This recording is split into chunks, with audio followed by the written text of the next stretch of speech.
देवउठनी एकादशी के दिन भगवान विष्णु की विधिवत पूजा करने के साथ व्रत रखें। इसके साथ ही एकादशी की इस व्रत कथा का पाठ करें या फिर सुने। ऐसा करने से आपको शुभ फलों की प्राप्ति होगी। हिंदू धर्म में एकादशी का विशेष महत्व माना गया है। विशेष रूप से देवउठनी एकादशी का दिन अत्यंत शुभ और पुण्यदायी माना जाता है। हर साल कार्तिक मास के शुक्ल पक्ष की एकादशी तिथि को देवउठनी एकादशी का व्रत रखा जाता है। मान्यता है कि इस दिन भगवान श्री हरि विष्णु 4 महीनों की योग निद्रा से जागते हैं और सृष्टि संचालन का कार्य पुनः आरंभ करते हैं। इसके साथ ही चातुर्मास का समापन के साथ मांगलिक कार्य आरंभ हो जाते हैं। देवउठनी एकादशी के दिन भगवान विष्णु को जगाने के साथ व्रत रखने का विधान है। इस साल देवउठनी एकादशी पर काफ़ी शुभ योगों का निर्माण हो रहा है। इस दिन विधिवत पूजा करने के साथ साथ अंत में इस आरती को अवश्य पढ़ें। ऐसा करने से आपकी पूजा पूर्ण होगी और भगवान विष्णु की कृपा आप पर बनी रहेगी। देवउठनी एकादशी एक समय की बात है। एक राज्य था जहाँ धर्म, आस्था और संस्कारों का पालन बड़े नियमों से किया जाता था। राज्य के लोग अत्यंत धार्मिक एवं श्रद्धावान थे। वे महीने में 2 बार आने वाली एकादशी का व्रत सच्चे मन से करते थे। उस दिन पूरे राज्य में कोई भी अन्न का दान नहीं खाता था। चाहे वह मनुष्य हो या पशु पक्षी, सभी उपवास एवं समय का पालन करते थे। इस राज्य में एक बार दूसरे नगर से एक व्यक्ति नौकरी की तलाश में आया।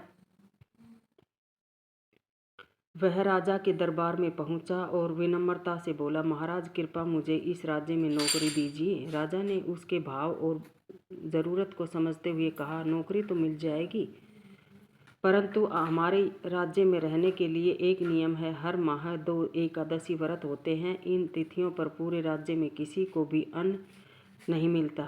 सभी व्रत रखते हैं और फलाहार करते हैं। यदि तुम भी नियम स्वीकार करते हो तो यहाँ रह सकते हो, नौकरी मिल जाएगी। कुछ समय बाद एकादशी का दिन आया। राज्य में उपवास का वातावरण था। उस व्यक्ति को भी अन्न नहीं दिया गया, केवल फलाहार के लिए फल प्रदान किया गया। लेकिन व्यक्ति को फलाहार से तृप्ति नहीं मिली। भूख बढ़ने लगी और वह बेचैन हो गया। वह सीधे राजा के पास पहुंचा और बोला, महाराज फल खाकर पेट नहीं भरता, कृपया मुझे अन्न दे दे, वरना भूख से मेरे प्राण चले जाएंगे। राजा ने उसे तुरंत नियम समझाया, परंतु वह व्यक्ति लगातार खाना मांगता रहा। राजा को दया आ गई और उन्होंने उसे आटा, दाल, चावल, नमक आदि सामग्री, अन्न, पकवान दे दिए। वह व्यक्ति बड़ी खुशी के साथ नदी के किनारे गया। पहले उसने स्नान किया, फिर श्रद्धा के साथ भोजन बनाने लगा। जब भोजन तैयार हुआ तो उसने आसन लगाया और आंखें बंद कर भगवान विष्णु का ध्यान करते हुए कहा, हे प्रभु, भोजन तैयार है, आप पहले प्रसाद ग्रहण करो, उसके बाद ही मैं भोजन करूँगा। उसकी सच्ची भक्ति और भावना देखकर विष्णु भगवान प्रकट हुए और भोजन ग्रहण किया। फिर वे अपने धाम को लौटकर गए। व्यक्ति भी भोजन कर प्रसन्नतापूर्वक अपने कार्य में लग गया। अगली एकादशी के समय फिर वही राजा के पास पहुंचा और बोला, महाराज इस बार मुझे पिछली बार से दुगना अन्न दे। राजा ने चकित होकर पूछा, दोगुना अन्न क्यों? उसने सरलता से उत्तर दिया, पिछले बार भगवान विष्णु स्वयं भोजन करने आए थे। आधा अन्न उन्होंने खाया और आधा मैंने, इसलिए पेट नहीं भरा।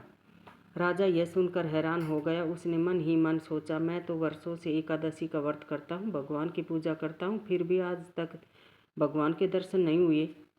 और यह व्यक्ति कहता है कि भगवान उसके बुलाने पर भोजन करने आ गए। राजा ने सत्य जानने का निश्चय किया। अगली एकादशी को वह छिपकर नदी के किनारे पहुंचा। व्यक्ति फिर आया, स्नान किया, भोजन किया तैयार। उसने पूर्व की तरफ हाथ जोड़कर भगवान को बुलाया। उस दिन भगवान प्रकट नहीं हुए। उसने बार बार प्रार्थना की पर कोई दिखाई नहीं दिया। आखिर उसने भगवान से व्याकुल होकर कहा, यदि आप नहीं आए तो मैं अपने प्राण त्याग दूंगा। और वह नदी में कूदने लगा। उसी क्षण भगवान विष्णु साक्षात प्रकट हुए और उसे रोक लिया। भगवान ने कहा, वत्स, तुम्हारी सच्ची भक्ति ने मुझे बांध लिया। फिर उन्होंने उसके साथ भोजन किया और भोजन के बाद उसे अपने विमान पर बैठाकर बैकुंठ धाम को चले गए। यह दिव्य दृश्य देखकर राजा की आंखें खुल गई और उसे समझ में आ गया कि व्रत का मूल्य केवल भारी दिखावा नहीं है, बल्कि शुद्ध मन, सच्ची भावना और निष्कपट भक्ति में है। केवल औपचारिकता से व्रत करने वाले को फल नहीं मिलता, बल्कि वह फल उसे मिलता है जो तन मन धन से पूर्ण प्रेम और समर्पण के साथ भगवान को पुकारता है।